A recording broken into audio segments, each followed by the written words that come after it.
جب آپ مشورہ اہل سے کریں، جو اس کا اہل ہے، جس سے مشورہ طلب کیا جا رہا ہے، اور جو مشورہ کرنے والا ہے۔ حدیث میں کیا فرمایا؟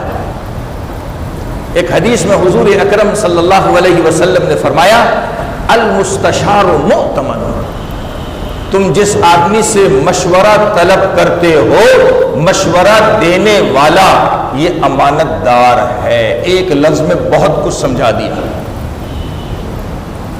پہلی بات یہ سمجھا دی کہ تمہارا مشورہ اس سے ہو جو مشورہ دینے کا اہل ہو۔ دوسری بات یہ سمجھا دی کہ جو مشورہ دینے والا ہے وہ امانت دار ہے۔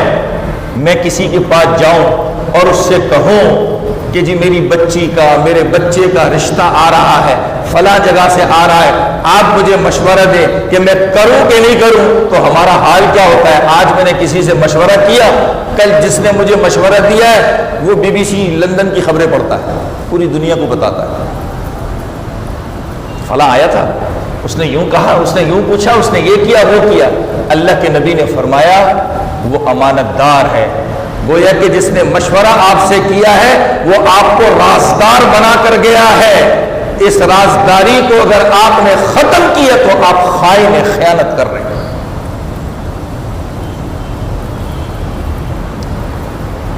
ہم سمجھتے نہیں ہیں، سب کو بتانا شروع کر دیتے ہیں، اس کے اعلانات بھی کرتے ہیں، پوسٹر بھی لگاتے ہیں، اور پھوکٹ کا گناہ کما رہے ہیں، خیانت کر رہے ہیں۔ یہ آپ کو ظاہر نہیں کرنا ہے، آپ نے چھپا کے رکھنا ہے کہ فلاں نے مجھ سے مشورہ کیا ہے۔ ہمارے یہاں کیا سسٹم ہے؟ اس کے بھائی کو بتائیں گے، دوست کو بتائیں گے، اس کے فلاں کو بتائیں گے، فلاں کو بتائیں گے، تیرے بھائی، تیرا دوست، تیرا یہ رشتہ دار یہ مشورہ کرنے آیا تھا، ایسا ایسا معاملہ ہے، ایسا ایسا معاملہ ہے۔ آپ کو بتانے کو کس نے کہا ہے؟ کیا اس نے مشورہ آپ سے اس لیے کیا تھا کہ آپ اس کی خبر پوری دنیا میں نشر کر دیں؟ تو وہ کسی اور ذریعے سے بھی کر سکتا تھا، آپ کو بتانے کی ضرورت نہیں تھی۔ یہ خیانت ہے، اس کا بہت بڑا گناہ ہے۔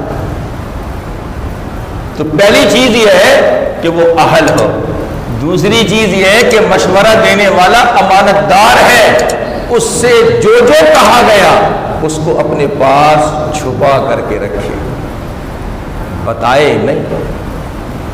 مشورہ کرنے والے کو اگر بتانا ہوتا تو وہ چوک پہ کھڑے ہو کے اعلان کر دیتا، لیکن اس نے ایسا نہیں کیا۔ وہ آپ کے پاس اکیلے میں آیا ہے، آپ کو کچھ سمجھ کر کے آیا ہے، آپ کو اس نے اہل سمجھا ہے، اب آپ اس کی باتیں چھپائیں گے، ظاہر نہیں کریں گے۔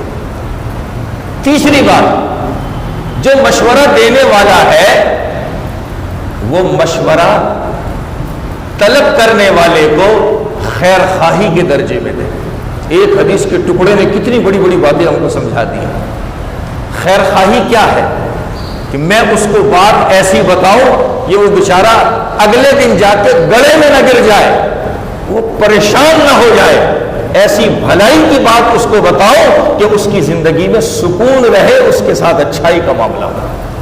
ایک حدیث میں ہے، میں اپنے الفاظ میں بتاتا ہوں، کسی مسلمان سے کسی نے کچھ پوچھا اور اس نے اسے غلط رائے دی، غلط بات بتائی، حضور اکرم صلی اللہ علیہ وسلم نے فرمایا فقد خانہ، اس نے خیانت کی اس کے ساتھ۔ یہ کیسے ہوتا ہے؟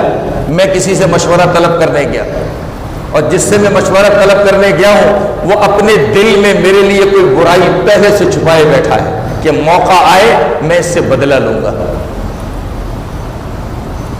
موقع آئے میں اس سے بدلہ لوں گا۔